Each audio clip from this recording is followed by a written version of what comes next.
Next है इसमें अन्य देशों की संवैधानिक प्रणालियाँ। जो संविधान सभा है इसके कानूनी सलाहकार थे BN राव।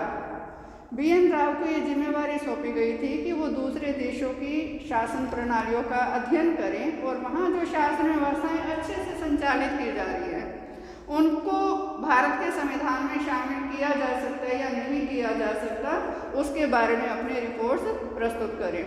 तो जो हमारे संविधान निर्माता थे, यहाँ एक बात मैं आपको क्लियर करना चाहूँगी कि जो संविधान निर्माता थे उन्होंने ऐसा कोई संकल्प नहीं किया था कि भारत को एक नया संविधान देंगे, एक अनोखा संविधान देंगे, एक मौलिक संविधान देंगे। मौलिकता का उन्होंने कभी दावा नहीं किया।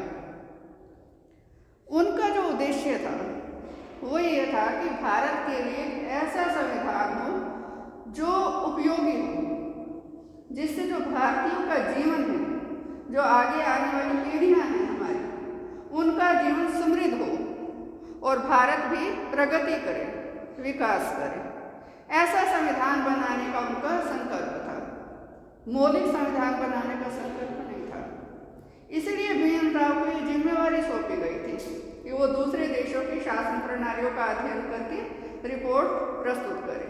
तो BN राव ने लगभग 60 देशों की शासन प्रणालियों का अध्ययन किया। कुछ देशों में व्यक्तिगत रूप से खुद भी गए और वहाँ की शासन प्रणालियों को जाना, समझा और फिर अपनी रिपोर्ट प्रस्तुत की कि जो हमारा संविधान है उसमें जो हमारी सामाजिक आर्थिक व्यवस्थाएं थी उसके अनुरूप बनाया जाना जरूरी था संविधान का।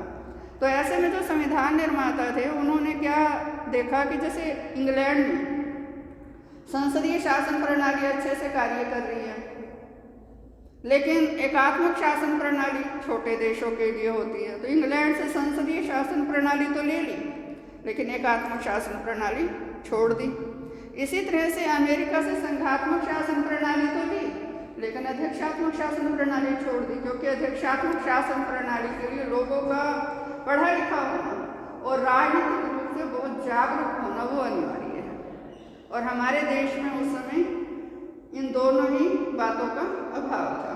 तो BN राव ने जो अपनी रिपोर्ट थी वो मसौदा समिति के समक्ष प्रस्तुत की कि दूसरे देशों में कौन सी शासन प्रणालियाँ ज़्यादा अच्छे तरीके से कार्य कर रही है और उनको किस तरीके से हम अपने देश के संविधान में शामिल कर सकते हैं, जो का त्यों या थोड़े बहुत फेरबदल के साथ। नेक्स्ट है इसमें उद्देश्य संबंधी प्रस्ताव।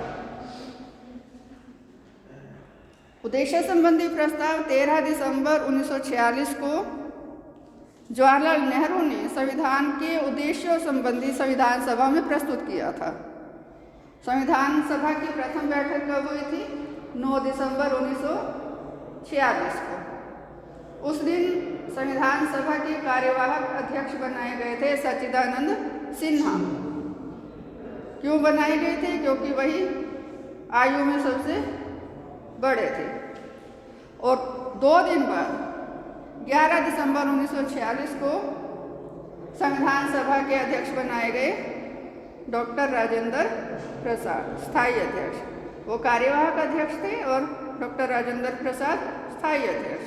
और 13 दिसंबर को जवाहरलाल नेहरू द्वारा ये उद्देश्य संबंधी प्रस्ताव प्रस्तुत किया गया संविधान सभा में। अब ऐसा नहीं है कि उद्देश्य संबंधी प्रस्ताव में जो कुछ भी जवाहरलाल नेहरू ने उसमें अपने विचार दिए थे कि ये उद्देश्य संविधान के होने चाहिए, वो जो के त्यों रखे गए। सारा का सारा जो का त्यों नहीं रखा गया, लेकिन फिर भी उद्देश्य संबंधी प्रस्ताव से कई जो व्यवस्थाएं थी वो भारत के संविधान में शामिल की गई। जैसे इसमें एक है प्रभुसत्ता संपन्न गणराज्य।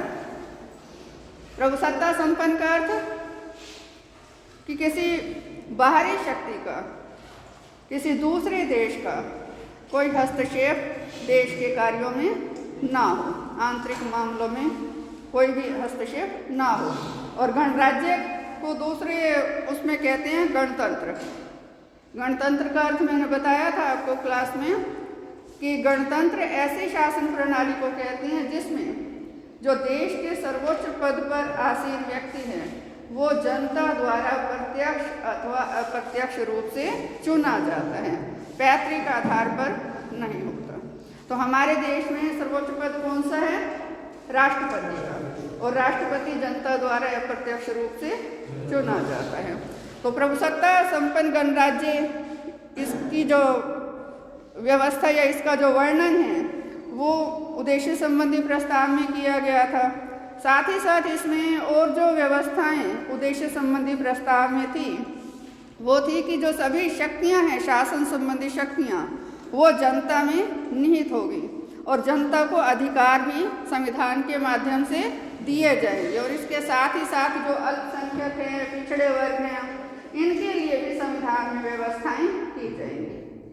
माने जो उद्देश्य संबंधी प्रस्ताव है उसको जो का त्यों तो संविधान का हिस्सा नहीं बनाया गया, लेकिन ये कुछ व्यवस्थाएं जो थी वो उसमें से लेकर हमारे संविधान में शामिल की गई। नेक्स्ट है इसमें संविधान सभा के वाद विवाद। कुछ जो आलोचक है वो ये कहते हैं कि जो भारत का संविधान है ये कट एंड पेस्ट से बना है, कैंची और गोंद की सहायता से, कि दूसरे देशों से लेते गए व्यवस्था और संविधान बनाते गए। तूने बड़ी जोर से सिर लाया, इसका मतलब ठीक है वो कैंची और गोंद की सहायता से नहीं बनाया गया। ये दूसरे देशों की शासन प्रणालियों का अध्ययन किया, उसकी जो रिपोर्ट थी वो मसौदा समिति के समक्ष प्रस्तुत की, उसके आधार पर मसौदा संविधान बना। फिर मसौदा संविधान के जो 315 अनुच्छेद थे, एक एक अनुच्छेद को संविधान सभा में प्रस्तुत किया गया और इसके लिए सहमति और समायोजन का सिद्धांत अपनाया गया। जो हमारे संविधान सभा के सदस्य थे ये सभी पढ़े लिखे, बुद्धिमान, विवेकशील व्यक्ति थे। कहना नहीं चाहिए, लेकिन आजकल के जो नेता हैं उनकी तरह वो स्वार्थी नहीं थे, उनमें देश प्रेम की भावना थी और बुद्धिमान तो थे ही, ज्यादातर तो इसमें वकील थे, इसलिए संविधान सभा को वकीलों की संस्था भी कहा जाता है। तो ऐसे में जो भी मसौदा संविधान के अनुच्छेद क्रमवार संविधान सभा में प्रस्तुत किए जाते थे, तो उसके लिए सहमति और समायोजन का जो सिद्धांत अपनाया गया, उसका क्या अर्थ है कि जो भी अनुच्छेद प्रस्तुत किया जाता सदन में पटल पर, तो उस पर यदि सभी सहमत हैं तो उसको अपना लिया जाता संविधान के लिए, सभी असहमत है तो उसको साइड कर दिया जाता। लेकिन कुछ अनुच्छेद ऐसे थे जिस पर सहमति नहीं बनती थी, दो पक्ष हो जाते थे और संविधान सभा में जो शक्ति के केंद्र थे वो दो थे, कह लो एक तरह से कि दो गुट थे, एक नेहरू का और एक पटेल का। तो ऐसे में जो नेहरू और पटेल यदि किसी विषय पर सहमत हो गए तो सारा ही सदन सहमत था, यदि उन दोनों में सहमति नहीं बनी तो सदन भी दो भाग हो जाता था। तो ऐसे में बड़ी अच्छी सी नीति अपनाई गई कि अब दो पक्ष है तो एक पक्ष में और एक विपक्ष में हो गया ना, दो गुट हो गए, तो दोनों ही जो गुट थे एक दूसरे को अपने तर्क रख के समझाने की कोशिश करते थे। दोनों में से जो गुट सफल हो जाता समझाने में तर्क सहित बात, तो माने पूरा सदन फिर एक राय हो गया। ये समायोजन जो आजकल कहीं नहीं दिखता। और यदि इसके बावजूद भी दोनों ही गुट अड़े रहते हैं अपने अपने तर्कों पर, तो लास्ट जो था वो मतदान होता था। मैंने बहुत अच्छे तरीके से सहमति और समायोजन से व्यवस्थाएं जो थी वो संविधान सभा ने संविधान में शामिल करने की कोशिश की। कोई जोर जबरदस्ती नहीं थी, जो भी बात रखी जाती थी पूरे तर्क के साथ रखी जाती थी, और वो जो तर्क थे व्यक्तिगत होते हुए भी देश हित से जुड़े हुए थे, देश की जनता के हितों से जुड़े हुए थे। उच्च कोटि का वाद विवाद था। ऐसा नहीं है कि दूसरे देशों से जो भी व्यवस्था थी उठाई और इसमें जोड़ दी। हर व्यवस्था में यह देखा गया कि दूसरे देश में ये सफल है तो वहाँ की सामाजिक और आर्थिक स्थिति क्या है, और हमारे संविधान में हम इसको लागू करने जा रहे हैं, शामिल करने जा रहे हैं, तो हमारे देश की सामाजिक और आर्थिक स्थिति क्या है। यदि उसमें थोड़े बहुत परिवर्तन की आवश्यकता है तो वो परिवर्तन शुरू में ही करके उस अनुच्छेद को या उस व्यवस्था को जो स्वतंत्र भारत का संविधान है उसका हिस्सा बनाया गया। क्लियर है यहाँ तक?